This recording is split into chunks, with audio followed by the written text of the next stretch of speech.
This video contains general information about the New South Wales Restorative Justice Service. The following topics will be covered. 1. What is restorative justice? 2. Who is the service for? 3. What are the benefits? 4. How does it work? 5. Is there any legal impact? And 6. Who runs the service? What is restorative justice? Restorative justice aims to help address the harm that was caused by an offence. This is done by providing a safe, voluntary and confidential way in which those involved can discuss 3 questions. What happened? How were people harmed? What can be done to address the harm? Who is the service for? When a crime has been committed, the Restorative Justice Service will be available to any person who has been directly or indirectly harmed by the crime. Someone who the person harmed asks to support them in the restorative justice process, such as a family member, friend or counsellor. Someone who has been sentenced as a person responsible for the crime.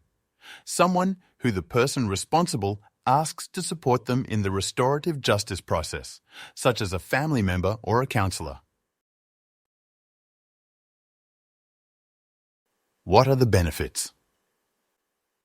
Restorative justice gives the person harmed the opportunity to ask questions and receive answers which only the person responsible for the offence can provide, to explain to the person responsible how the offence has affected their lives, and to put forward ideas about how the person responsible can address the harm they have caused.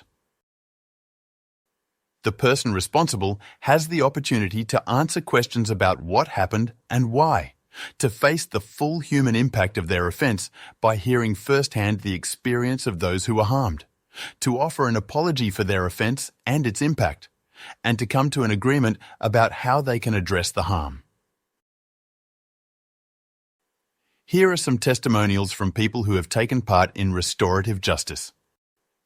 Debbie met with the man who shot her brother 8 years earlier. I can't explain how come I feel so different than I did before the meeting. The only way I can explain it is, I feel lighter. Please don't think this is a miracle cure of anything, but for me in a way I got back my life, I got back me. Kevin met with 2 people who robbed him 18 months earlier. I could see that they were sincere, and their remorse was genuine.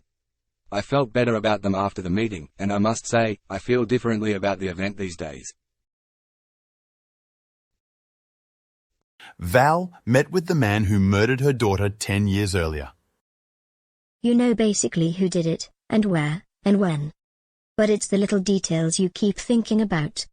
And the offender is the only one who knows the answers. So I thought, here's my chance to find out.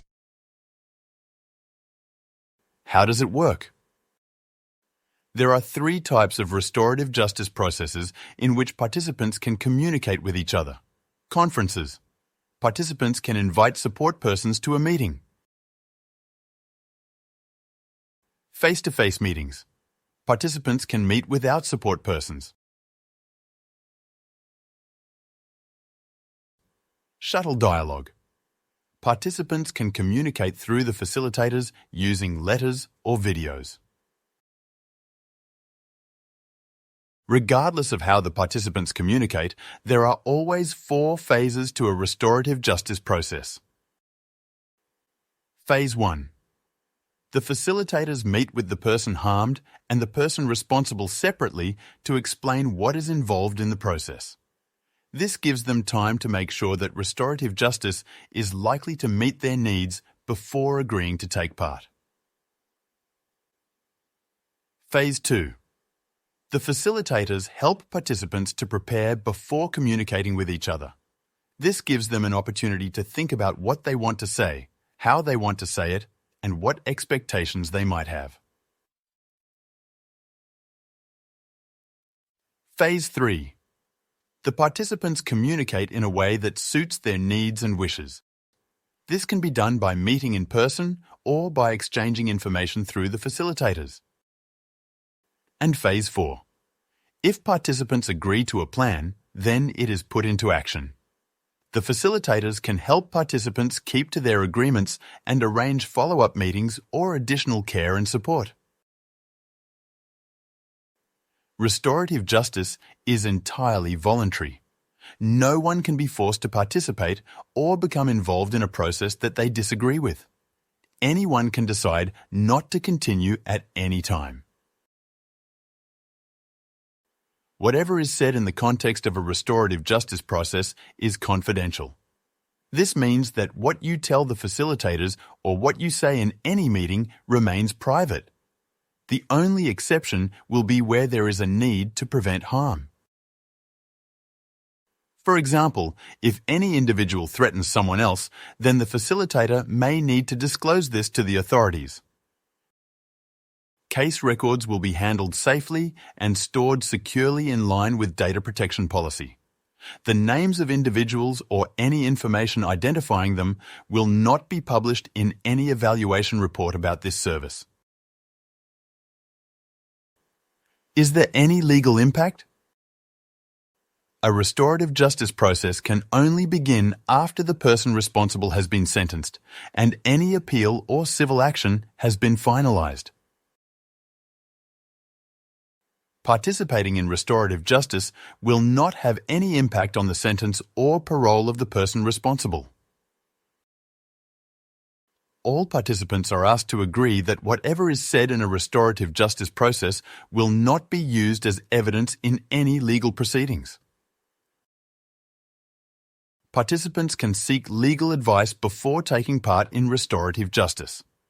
However, lawyers are not involved in the process as participants or observers. Who runs the service? The Department of Communities and Justice is responsible for managing the Restorative Justice Service and supervising the facilitators. The Restorative Justice Service has been operating since 1999, and all the facilitators in this service have received specialized training. Please contact us if you would like to know more about taking part in a restorative justice process. Our phone number is 0286880567, or you can write to us by email at restorative.justice@dcj.nsw.gov.au, or send a letter addressed to Locked Bag 5111, Parramatta, New South Wales 2124.